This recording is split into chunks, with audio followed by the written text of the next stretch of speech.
our next presentation on the subject of racism and tribalism and the impact on health will come from Dr. Pachio Chianza Mikobi. He is the medical coordinator of the CPC Congo Presbyterian Community and medical officer in charge at the Bulape Hospital. Bonjour, chers membres et téléspectateurs du Congo Mission Network. Je suis Dr Chianza Mikobi, le médecin coordonnateur du département médical de la 31e CPC. La 31e CPC a au total 11 hôpitaux en République démocratique du Congo. Ces hôpitaux sont répartis dans 3 provinces de la République démocratique du Congo. 6 hôpitaux dans la province du Kasaï central, 3 hôpitaux dans la province du Kasaï et 2 hôpitaux dans la province du Kasaï oriental. C'est dans ces 3 provinces où il y a eu des vifs combats et des violences intertribales. Nous citons les combats de Nganza, des chefs Kamwina Sako, de Djibaya dans la province du Kasaï, les combats de Bakwankenge, de Kankenge, de Mweka, de Luebo, de Tikapa et Kamoni dans la province du Kasaï, les combats de Kabe Kamwanga et de Dimbelengi dans la province du Kasaï oriental. Nous signalons ici que ces combats et conflits intertribaux ont entraîné des vrais problèmes ou bien des sérieux problèmes dans différents secteurs des vies humaines, notamment le secteur de la santé.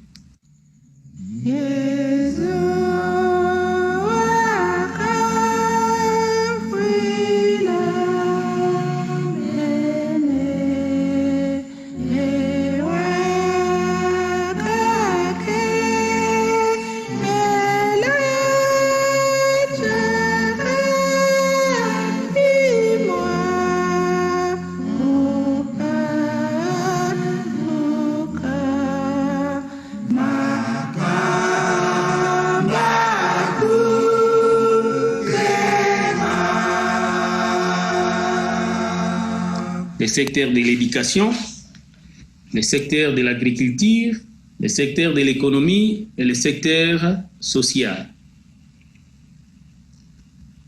En rapport avec l'impact des combats violences intertribales sur les hôpitaux, la formation des professionnels de la santé et les prestations de services, d'une façon générale, les combats et violences ont entraîné un impact négatif en court, à moyen et à long terme. Pour ce qui concerne les hôpitaux, l'impact négatif est caractérisé par la perte des infrastructures sanitaires pendant les affrontements.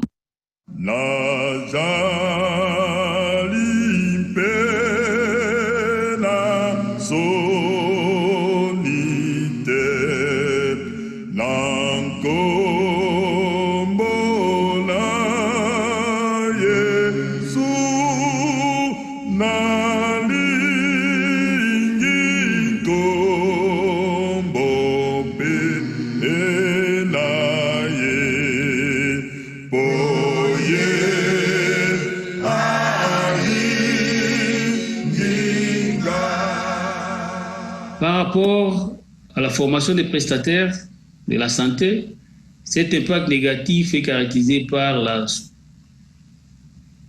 faible production des ressources humaines pour la santé suite à l'insécurité, la discrimination, le tribalisme et la pauvreté de la population. À ce qui concerne la prestation des services de santé, l'impact négatif est caractérisé par la sous-utilisation des services de santé suite à la destruction des infrastructures sanitaires, la migration de la population pendant les affrontements, agression des prestataires sanitaires par les milices, non-approvisionnement des formations sanitaires en médicaments et réactifs des laboratoires par les partenaires internationaux. Et nous signalons aussi que les tribalismes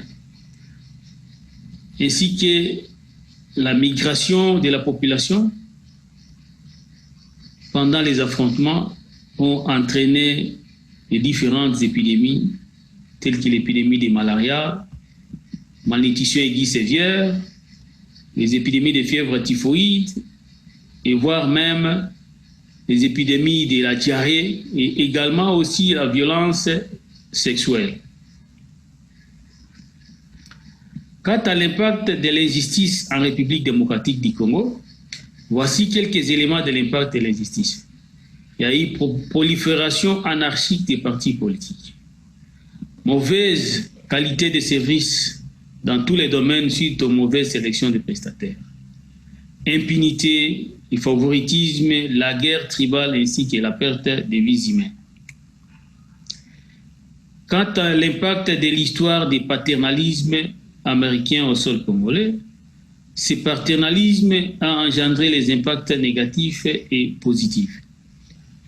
Quant aux impacts positifs, il y a eu la dotation de plusieurs bourses de titres, surtout pour la formation des infirmiers en différents domaines. Il y a eu la construction et la dotation des infrastructures en matériel et équipement. Du point de vue négatif, le paternalisme américain a donné les points ci-après. La discrimination raciale, la faible considération et traitement des peuples congolais. Aucune industrie américaine sur les sols congolais et il y a aussi l'imposition sur les plans politiques. Quant à l'impact des simples préjugés tribaux, cet impact est négatif car les tribalismes, les combats et violences intertribales ont occasionné l'injustice sociale, ce qui se traduit par la discrimination dans la sélection des personnels médicaux dans tous les domaines, prolifération des partis politiques anarchiquement, et qualité douteuse des services dans tous les domaines. Il y a eu aussi les favoritismes ainsi que l'imputation.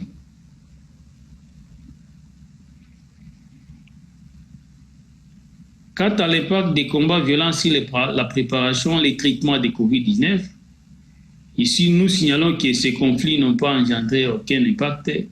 Au contraire, ils ont entraîné la recrudescence des épidémies, étant donné que le système de la santé est généralement paralysé. Nous allons faire quelques suggestions. Il y a eu des suggestions dites de façon générale et les suggestions en rapport avec le Covid-19. D'une façon générale, nous pensons organiser les cadres de concertation avec les leaders sur la résolution des conflits. Intensifier la sensibilisation sur les effets négatifs des conflits. Assurer l'assistance sociale des personnels vulnérables. Construire les structures sanitaires dans les lieux non couverts. Assurer la formation des médecins et infirmiers en santé publique pour une meilleure prise en charge des épidémies. Assurer la réhabilitation des infrastructures sanitaires détruites pendant les différents affrontements, doter les formations sanitaires en matériel détruit, surtout les frigos pour la conservation des vaccins. Que les peuples américains assurent un bon traitement des peuples congolais. En rapport avec les Covid-19, ici, nous avons retenu d'intensifier la sensibilisation en rapport avec les Covid, assurer la surveillance épidémiologique à base communautaire et non communautaire, doter les personnels de la santé en équipement de protection, aménager les cadres d'isolement des malades suspects dans les formations sanitaires et puis assurer la prise en charge financière des personnels médicaux.